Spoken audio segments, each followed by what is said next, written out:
নমস্কার, আমি স্বর্ণকমলিকা চক্রবর্তী। আমার লেখা যে গল্পটা এখন পড়ব সেটার নাম হচ্ছে এসি। সুমি, আমার ছোট ঘরটাতে থাকতে তোমার অসুবিধে হবে না? সে হয়তো একটু প্রথম প্রথম হবে। আমি বাবাকে বলে আমাদের জন্যে সুন্দর একটা ঘর বানিয়ে নেব। সুমি, তুমি এত অধৈর্য কেন? বাবাকে বলবে কেন ঘর বানিয়ে দিতে? আমার সাধ্য অনুযায়ী আমি ঘর বানিয়ে রেখেছি, কারোর সাহায্য নিয়ে নয়। ওই ঘরেই আমরা থাকব। চলো উঠি, বাড়ি গিয়ে পড়াশোনা করতে হবে। সুমি আর অনিরুদ্ধ উঠে দাঁড়ালো। সকালে আজ একটু বৃষ্টি হয়েছিল, পার্কের ঘাসগুলো একটু একটু ভেজা ছিল। তাই ওরা যখন উঠল তখন দেখল ওদের পিছন দিক পুরো ভিজে গেছে। সুমি তো লজ্জায় অস্থির, এভাবে কি করে বাড়ি যাবে? মাকে বলে এসেছে স্যারের বাড়ি যাচ্ছে। এখন বাড়ি গেলে বলবে স্যারের কি কোনো ঘর নেই, ভেজা ঘাসের উপর বসিয়ে পড়ায়? ও কি উত্তর দেবে? ও তো স্যারের বাড়ির নাম করে এসেছে। অনেক দিন ধরেই এইভাবে মাকে এমন ফাঁকি দিচ্ছে। ও কি করবে? মাকে অনিরুদ্ধের কথা এখনো বলেনি সে।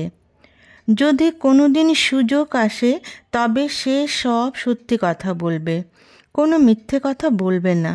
কেন বলবে? অনেকে মাতালে ছেলে। সে একজন মানুষ, মানুষের মতো মানুষ। অনিরুদ্ধ পরামর্শ দিল যে এখন যদি ওরা দুজন পাশাপাশি কিছুক্ষণ এখানে হাঁটে তবে যে বাতাস বইছে তাতে পিছন দিকটা পুরো শুকিয়ে যাবে। এদিকে বাড়িতেও দেরি হয়ে যাচ্ছে, আবার এইভাবে গাড়ি দিয়ে চলে গেলে পিছন দিকও শুকোবে না। তাই অনিচ্ছা সত্ত্বেও সে রাজি হলো। অনি, আজ বাড়ি গিয়ে মাকে ঝুড়ি ঝুড়ি মিথ্যে কথা বলতে হবে। জানো এই ঝুড়ি ঝুড়ি মিথ্যে কথা কে বলেছিল? কে গো? আমি জানি না। পথের পাঁচালীর দুর্গা। দুর্গা ওর ছোট ভাই অপুকে নিয়ে রেল লাইন দেখাতে গিয়ে পথ হারিয়ে ফেলেছিল। তারপর অনেক ঘুরে যখন বাড়ি এসেছিল তখন অনেক দেরি হয়ে গিয়েছিল। তাই দুর্গা ওর মাকে পটানোর জন্য ঝুড়ি ঝুড়ি মিথ্যে কথা বলে ওর আর ওর ভাইয়ের পিঠ বাঁচিয়েছিল। তা তুমিও কি পিঠ বাঁচানোর জন্য মিথ্যে কথা বলবে? না না, ঠিক পিঠ বাঁচানো এখন করতে হয় না গো। শুধু পরিস্থিতিটা মোকাবেলার জন্য আমাকে আজ মিথ্যে কথা বলতে হবে। তাহলে তোমার আর দুর্গার মধ্যে কিছুটা তফাৎ রয়েছে, তাই না? কথাটা বলে নিজের অজান্তে হেসে ফেলল অনিরুদ্ধ। দুর্গা আর সুমির মধ্যে তুলনা? কি এর মধ্যে কি? সুমি ওর কোটিপতি বাবার একমাত্র মেয়ে। অভাব কাকে বলে কোনোদিন সে দেখেনি, জানেও না। ওর গ্রামে যেতে ভীষণ ইচ্ছে করে, গ্রামের পরিবেশ ওকে খুব আকর্ষণ করে। কিন্তু বাস্তব সম্পর্কে তো ওর কোনো ধারণা নেই, তাই ও নিজের মতোই সবাইকে ভাবে। এর বাইরেও যে জগৎ আছে সেটা সে জানেই না, বোঝেও না। আর অনিরুদ্ধ? ওর বাবা সামান্য মাইনে চাকরি করেন। বাড়িতে মা বাবা দুই ভাই, সে বড়। ওর একটা সামান্য দোকান রয়েছে। এই দোকানের মালিকের সঙ্গে কোটিপতি কন্যার পরিচয় বড় অদ্ভুতভাবে। সুমি একদিন গাড়ি নিয়ে কলেজ যাচ্ছিল, বোধ হয় ওর কোনো পরীক্ষা ছিল সেদিন। ওর গাড়িটা অনির দোকানের সামনে আসার পর দেখল যে রাস্তায় বিরাট ট্রাফিক জ্যাম, শুধুমাত্র বাইক চলাচল করতে পারছে। এদিকে পরীক্ষার সময়ও চলে আসছে। অনি তখন কি একটা কাজে ওর বাইক নিয়ে রাস্তায় বেরিয়েছে। সুমি দৌড়ে এসে ওকে বলল যে ওর আজ পরীক্ষা, ও যেন ওকে একটু তাড়াতাড়ি কলেজ পৌঁছে দেয়। অনি এই অনুরোধ ফেলতে পারল না, ওকে পৌঁছে দিল। সেদিন পরীক্ষার টেনশনে ও অনিকে ধন্যবাদ জানাতে ভুলে গিয়েছিল। বাইক থেকে নেমে দৌড়ে কলেজের ভিতর ঢুকে গিয়েছিল। কেউ লিফট দিলে ওকে যে কৃতজ্ঞতা জানাতে হয়, এই কথাটা পরীক্ষা শেষ হবার পর ওর মনে হলো। সত্যি ভদ্রলোক কি ভাববেন ওকে? বড় লোকের অহংকারী মেয়ে যে সাধারণ মানুষকে মানুষই মনে করে না। ও লজ্জায় কুঁকড়ে যেতে লাগলো। ড্রাইভারকে বলল ওর দোকানের সামনে গাড়িটা একটু দাঁড় করাতে। সুমি গাড়ি থেকে নামলো। অনি দোকান থেকে ওকে দেখতে পেল। আবার কি সমস্যা হয়েছে মেয়েটার? বড়লোকের মেয়েরা তো সমস্যা হলে মানুষের দিকে তাকায়, না হলে তো কালো কাচের ঘেরা টোপে বসে থাকে। বাইরের জগৎটা কেমন ওরা দেখতেও চায় না, বুঝতেও চায় না।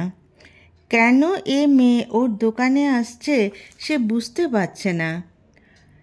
ওরা তো এমন দোকানের জিনিস ব্যবহার করে না, তবে কেন? সে দোকানের সামনে এলো এবং অনিকে দেখে বলল, আমি পরীক্ষার আতঙ্কে আপনাকে ধন্যবাদ জানাতে ভুলে গিয়েছিলাম, সেই জন্য পরীক্ষার পর আপনাকে ধন্যবাদ জানাতে এসেছি। না না, এটার কোনো প্রয়োজন ছিল না। আপনার ফোন নাম্বারটা দিন, যদি কোনো দিন প্রয়োজন পড়ে। আমার মতো মানুষকে আপনার কি প্রয়োজন হতে পারে আমি বুঝতে পারছি না। আপনি তো বড্ড অন্যরকম কথা বলেন। আজ কেমন প্রয়োজন হয়েছিল দেখলেন তো? তো ভবিষ্যতেও তো এইরকম প্রয়োজন হতে পারে। ঠিক আছে, দিচ্ছি।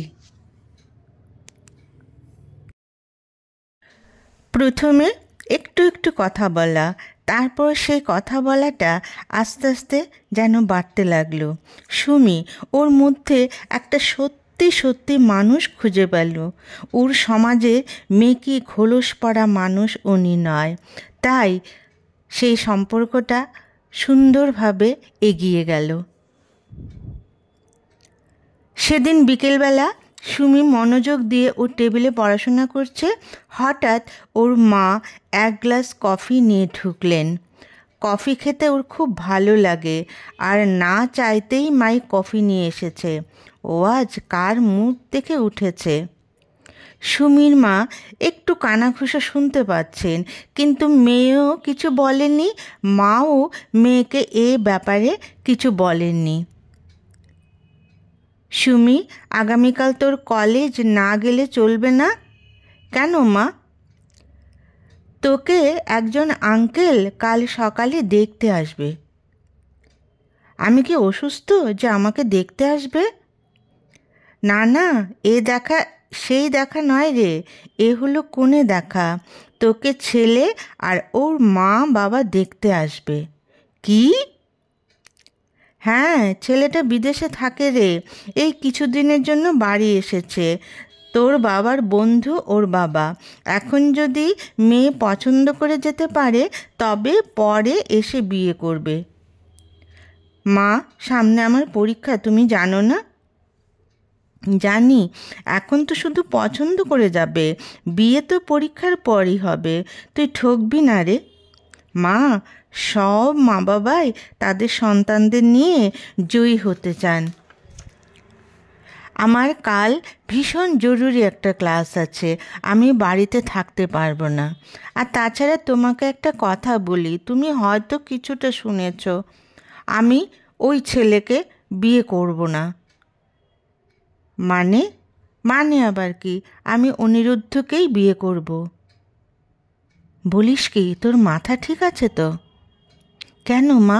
সে খুব ভালো ছেলে, সে আমাকে ভীষণ বোঝে। ওরা কীরকম বড়লোক, কীভাবে থাকে জানিস? জানি মা, ওরা আমাদের মতো নয়, আমাদের মতো বড়লোক নয়, ওদের এত বড় বাড়িও নেই, তবু আমি মানিয়ে নেবার চেষ্টা করব। তুই পারবি না রে, তোর ভীষণ কষ্ট হবে। মা, কালকের পড়াগুলো আমায় পড়তে দাও তো, পরে এসব নিয়ে ভাবা যাবে। আজকালকার যুগের মেয়ে, কোনো লজ্জা নেই। কি সুন্দর মাকে বলে দিল ওই ছেলেকে বিয়ে করবে না, নিজের পছন্দ মতো ছেলেকেই বিয়ে করবে। কিন্তু মেয়ের বাবাকে কি করে তিনি এমন কথা বলবেন? মেয়ে নিজেই নিজের বাবাকে বলুক, তিনি কিছু বলবেন না। রাত্রিবেলা ওদের বাড়ির নিয়ম, সবাই একসাথে বসে গল্প করে রাত্রির খাওয়া দাওয়া হয়। আজও সুমির বাবা চেয়ারে বসেই মেয়েকে ডাক দিলেন। অন্যদিন মেয়ে বাবাকে ডাক দেয়, আজ মেয়ে চেয়ারে আসেনি। বাবা ডাক দেওয়াতে মেয়ে এলো। মেয়ে যেন একটু গম্ভীর গম্ভীর। সুমিমা, কি হয়েছে তোর? কিছু না বাবা। ও বুঝেছি, কাল তোকে দেখতে আসবে বলে মনে মনে খুব টেনশন বোধ করছিস। আরে টেনশন করিস না, আঙ্কেল আমার ছোট্টবেলার বন্ধু, আর ওরা আমাদের চেয়েও বড় লোক। আমি তো কবে থেকে আশা করে বসে আছি বিনায়ক কবে আমার জামাই হবে। বাবা, আমি এ বিয়ে করব না। বলিস কি? এমন হীরের টুকরো ছেলে তোর পছন্দ নয়? বাবা, আমি কি, খুলে বল, আমি কিছু বুঝতে পারছি না। শোনো, তোমার মেয়ে অন্য একজনকে বিয়ে করবে বলেছে। মানে? হ্যাঁ, ওই যে কি যেন নাম ছেলেটার, বেশি বড় লোক নয়, ওকেই নাকি বিয়ে করবে। কি? আমি তো কিছুই জানি না। হ্যাঁ বাবা, ওকে ছাড়া আমি বাঁচব না। সুমির বাবা সোজা বেসিনে চলে গেলেন। বললেন তিনি রাতে আর কিছু খাবেন না। মনে মনে বুঝতে পারলেন ওনার প্রেশার বোধহয় উপরে উঠছে। মেয়ে বড় হয়েছে, নিজের মতামত প্রকাশ করার সময় হয়েছে, তা বলে বিয়ের ব্যাপারে নিজে সিদ্ধান্ত নেবে? তাছাড়া ওই ছেলেটা, যার চাল নেই চুলো নেই, তিনি আর ভাবতে পারছেন না বন্ধুকে তিনি কি বলবেন। মেয়ে পরদিন কলেজে চলে গেল, কারোর সাথে কোনো কথা না বলে। বাবা সুমির মাকে বললেন যে কি ব্যাপার, সুমির মাকে এইসব ব্যাপারে কিছু জানতো? না গো, আমি কিছু জানতাম না, একটু কানাঘুষো শুনেছিলাম, কিন্তু ব্যাপারটা যে এত দূর এগিয়ে গেছে আমি বুঝতে পারিনি। তোমাকে কবে ওর কথা বলল? গতকালই সন্ধ্যের সময় আমাকে বলেছে। ওরা কতদিন ধরে ঘোরাঘুরি করছে তুমি জানো? কিছুই জানি না আমি। ওদের সম্পর্ক কতটুকু গভীর সেটাও জানো না? না গো, তবে মেয়ের যেরকম জেদি, তাতে মেয়েকে ফেরাতে পারবে বলে মনে হয় না। বলো, আমি এখন কি করি? ছেলের বাড়িতে তো একটু বলতে হবে যে না আসার জন্য। আমি বোধহয় পাগল হয়ে যাব। শোনো, এত টেনশন করো না। আজকালকার যুগের মেয়ে কিছু বললে কি না কি করে বসে তুমি বুঝতে পারবে না, কাজেই খুব ভেবে চিন্তে মেয়ের সাথে কথা বলবে। পরদিন বিকেলবেলা মেয়ে কলেজ থেকে এসেছে, মুখটা বেশ গম্ভীর। বাবাও এসেছেন। চা খেতে খেতে বাবা মেয়েকে ডাক দিলেন। সুমি, তুই অনিরুদ্ধ নাকি ওই ছেলেকেই বিয়ে করবি? হ্যাঁ বাবা। ও তোকে তুই যেভাবে মানুষ হয়েছিস সেভাবে রাখতে পারবে? এখন হয়তো পারবে না, পরে পারবে। তাহলে আমি অন্য কোনো ছেলে তোর জন্য দেখব না? না বাবা, তুমি আর আমার জন্য ছেলে দেখো না, ওই আঙ্কেলকে না করে দাও। আমি ওই আঙ্কেলকে না করে দিয়েছে, ওরা আসবে না। তোদের পালিয়ে বিয়ে করার কোনো দরকার নেই, আমি তোদের বিয়ে দিয়ে দেব। বাবা, তুমি কি ভালো আমাকে বুঝেছো। চৌধুরী সাহেবের একমাত্র মেয়ের বিয়ে। কার সঙ্গে? অনিরুদ্ধর সঙ্গে। সবাই গল্প উপন্যাসে এমন বিয়ের কথা পড়েছে, বাস্তবে এমন বিয়ে দেখেনি। তাই শহরে বিরাট একটা গুঞ্জনের সৃষ্টি হলো। এত সহজে উনি এ বিয়ে মেনে নেবেন সুমি নিজেও ভাবতে পারেনি।